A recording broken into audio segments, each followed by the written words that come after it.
बरकत शफा जो तो वटे खालिक रखो खजानो बरकत शफा जो तो वटे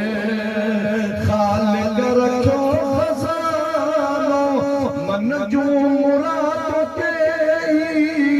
पूरी कई पगारा सदके वया मसोहड़ा दीदार था दोबारा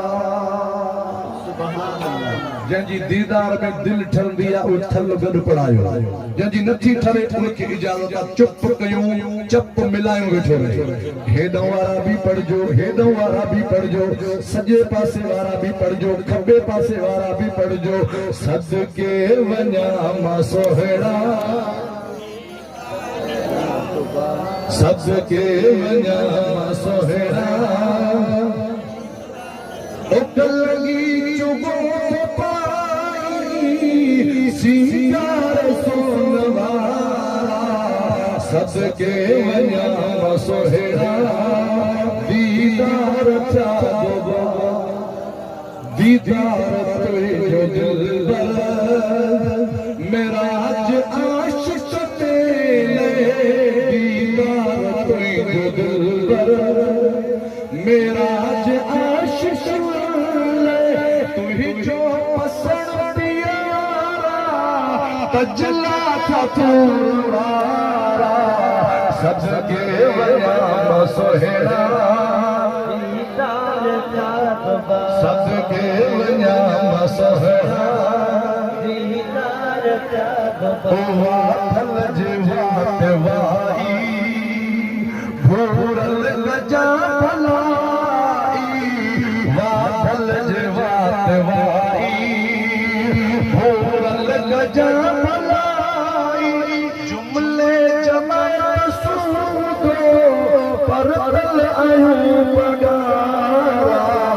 मुझे माल घर जमालिक मुझे सिर्फ चल जा साई मुझे माल घर जमालिक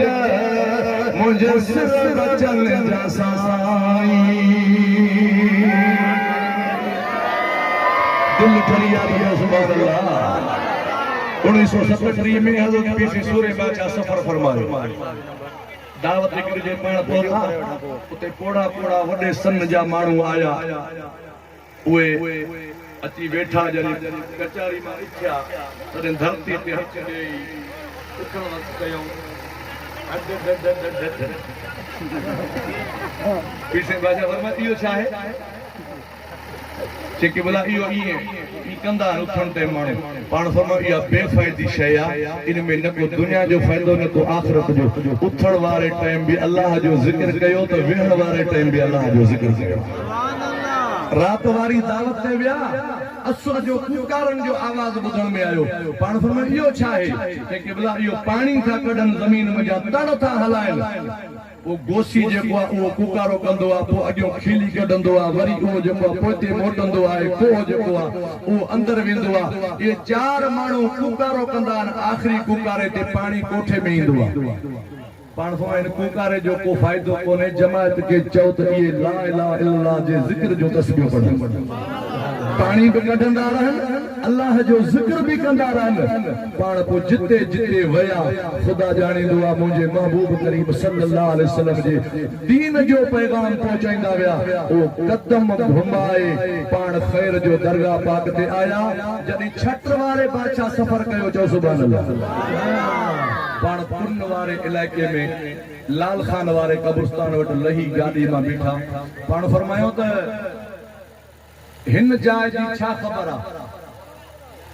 हर को माण्हू चुप थी वियो फ़कीर गुलाम कादिर पहियार अल्लाह सिंह खे जन्नत में जगह ॾे फ़कीर साहब जो क़िबला वॾा चवंदा हुया त हिन जाइ ते पीर सिंह सूरे बादशाह पाण माफ़े मुबारक वञा लथा पाण उन जाइ ते बीही करे दुआ फरमायो उन कब्रिस्तान वारनि जे लाइ दुआ कयूं उन दुआ जो इहो रंग आहे इहे तुंहिंजा रेणी केनाल इहे ज़मीनूं इहे इलाइक़ा पोइ आबाद थिया अॼु हिन इलाइक़े में जेको पहिरियों मिलाद थींदो आहे उहो बि इन इलाइक़े में थींदो आहे जिते मुंहिंजे महबूब दुआ फरमाई हुई अल्हम्दुलिल्लाह अल्लाह ताला तवाजे खिदमतन के कबूल फरमाए तवाजे मेहनतन के कबूल फरमाए आलमन सवरन जेको तवा के बुधायो आ इनके सीने में साठ जो रुगो वाह वाह न इन ते अमल कजो पीसे रोजे वारे जो कौला जेको हिक सुन्नत ते अमल कंदो आ उन जी बरकत सां बी सुन्नत नसीब थींदी आ बिन सुन्नतन ते अमल कंदो आ टी नसीब थींदी आ